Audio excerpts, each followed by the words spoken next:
Just last year, IRS officials and an Inspector General's report confirmed what we've been hearing from constituents for quite a while, that the IRS was being used to target Americans for daring to exercise their First Amendment rights, for daring to think differently, for daring to hold opinions contrary to high-ranking government officials.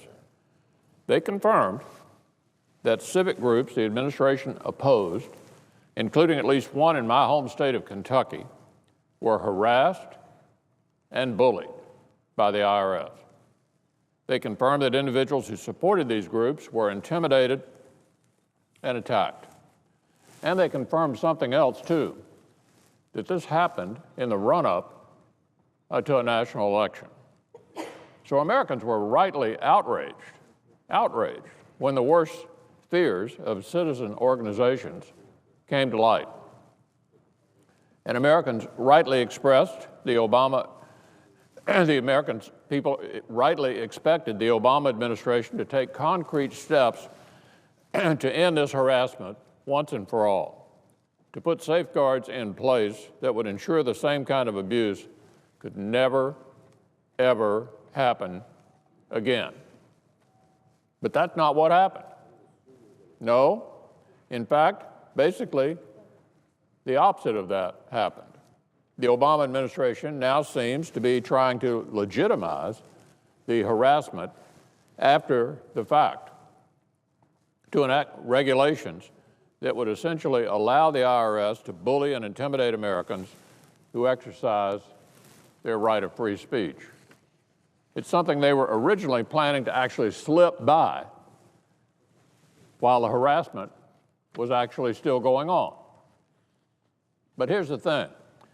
The administration knew it could never get anything like that through Congress the Democratic way, so it's trying to quietly impose these new regulations through the back door by executive fiat.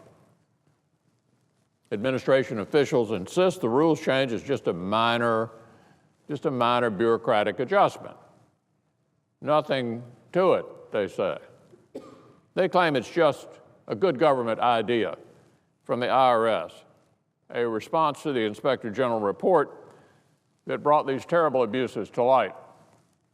But of course, we know that's not true. We know that the administration had been working on this proposed rule for at least 2 years before the Inspector General report came out. And from the looks of things, there's nothing good government about this at all. Like so much of what we've seen with the Obama administration, it's almost purely political, transparently political. Under the administration's proposed regulations, many citizen groups could be prohibited from participating in some of the most basic civic engagement activities. Things like voter registration, issue advocacy, and educating citizens about candidates before an election. This is just plain wrong. Grassroots groups shouldn't be persecuted for doing the very things Americans expect them to do. They shouldn't be forced to shut up or shut down for engaging in the very kind of educational activities that 501c4 designation was designed to support. The idea is to shut up and shut down the voices that oppose the administration's priorities. And it comes on the heels of a long-running pet project of this administration to expose conservative donors to harassment in order to try to dry up their funding. Americans who care about the First Amendment need to stand up to this regulation before the administration has a chance to finalize it. The American people need to stand up to this regulation before the administration has a chance to finalize it. And they actually are. More than 20,000 citizens have already submitted comments on this proposed rule at regulations.gov. Nearly all the ones I saw were opposed. In the House, Representative Dave Camp has introduced legislation that would prevent the IRS from implementing any such regulation And next week, I, along with Senator Flake, Senator Roberts, and others, will introduce companion legislation that would do the same thing here in the Senate. But I hope it doesn't have to come to that. There's a much easier fix here. There's a way out of this dilemma.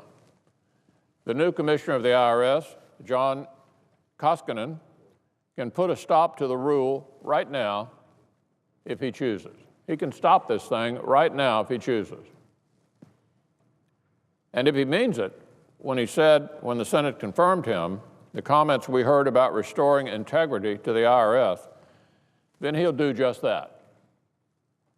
The Speaker and I, along with top Senate and House leadership and leadership of the relevant authorizing and appropriating committees, have just sent a letter to Mr. Koskinen on this topic, and we look forward to his response. Now, back in the 70s, Richard Nixon famously tried to influence the IRS into helping him punish his political opponents. You see, the IRS has been in this spot before. Back then, the IRS commissioner stood up to President Nixon and said essentially, no, that's not what this agency is supposed to do.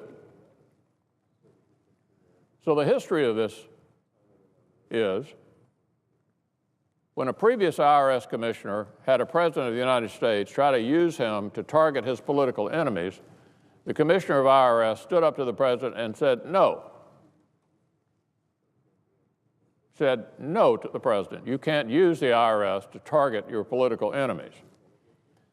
That act of courage and independence became the defining act of an already distinguished career. And it was something the American taxpayer should be forever grateful for. So today, Commissioner Koskinen has a similar choice. He can either be remembered as the man who reformed this IRS at a time when Americans were deeply distrustful of it, or he can be remembered as the man who allowed himself to be used by the administration for its own political ends. That's the choice. The bottom line is this: Americans need to be able to trust the IRS again. And that means getting our nation's tax agency back into the mission it was designed to perform. Things like processing tax returns, not regulating free speech. The Obama administration's proposed rule has almost nothing to do with actual tax policy. It's more about making harassment of its political opponents the official policy of the IRS. That, Mr. President, is completely unacceptable. Remember, this is an agency that has access to some of America's most sensitive personal information. The power to audit, to penalize, to harass, power that is pretty wide-ranging. So it's not surprising that groups all across the political spectrum, from the ACLU to the Chamber of Commerce, have expressed concerns about this rule.